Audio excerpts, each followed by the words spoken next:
my Sparks i7 here for about a week, pretty much nonstop.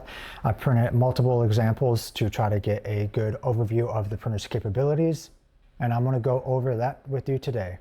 Rob here at 3D Printscape. So today we're going to go over the different prints that I did over the last week, my thoughts on the printer, and kind of give you an initial verdict about the printer based on how it performed on these prints, and kind of tying in the price of it as well.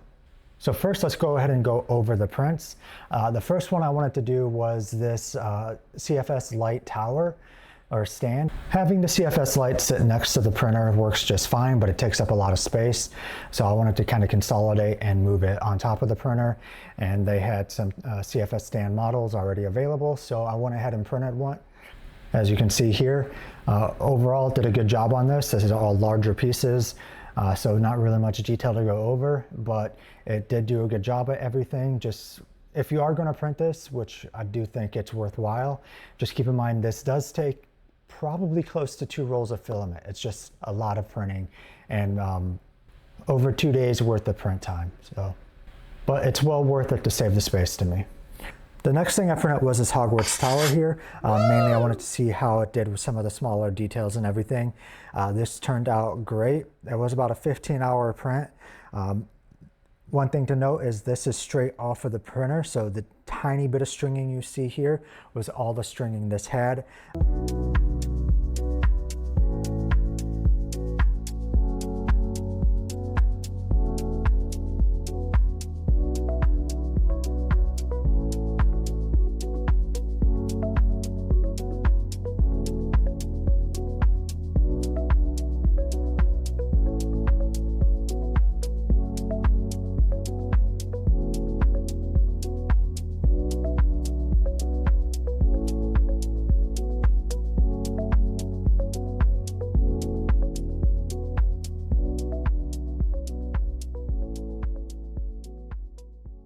Everything printed quite well, so I was pretty pleased with the results here.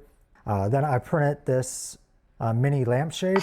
I actually needed to print a larger one as well, but I printed the smaller one just to really test the model, and it came out fine. I just need to take the supports off still.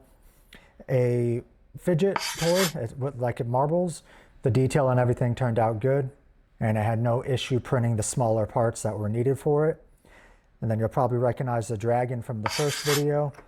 This was one of the first things I printed, actually probably the third thing, but it's still worth calling out here because it was a long print and the most color changing that I've done on a print. And then the Sparks keychain one that I went over on the first video.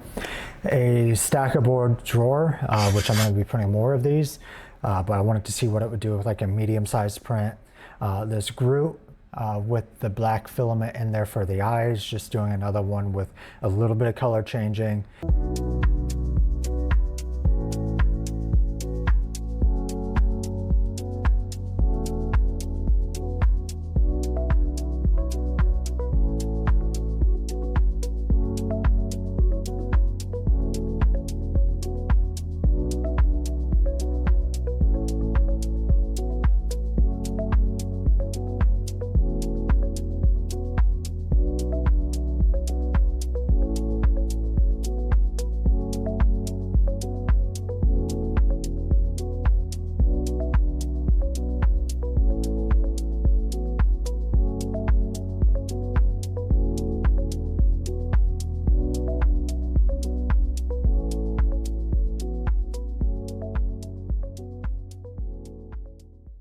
A little helmet for a cat. I want to clean this up and see if my cat will actually wear it or not.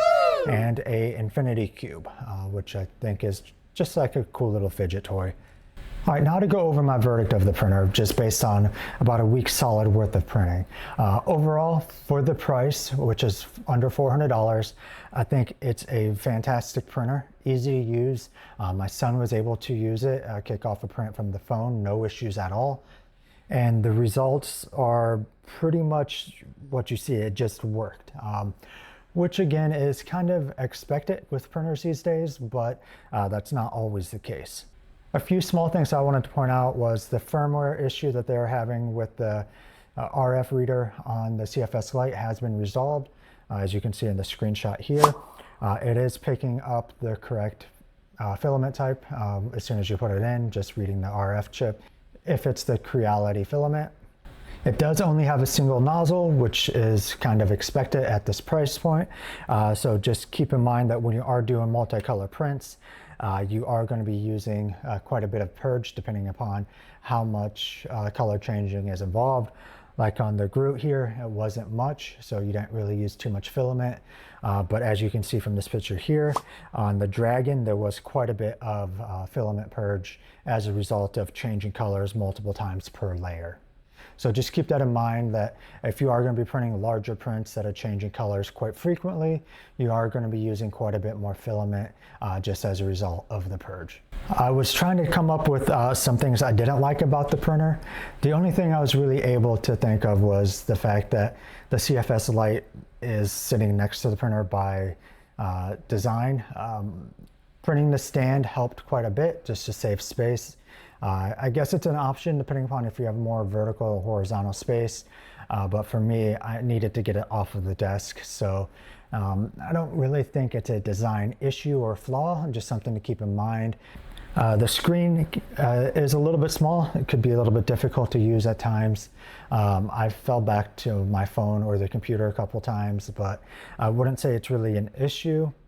Just more of a trade-off I assume they had to make things work at that price point. It's not an enclosed printer, as you can see. You can create an enclosure, so I wouldn't print anything like ABS or anything that needs the fumes to be ventilated or needs consistent temperature inside the chamber to get a good print, just because you're not going to have that consistent temperature.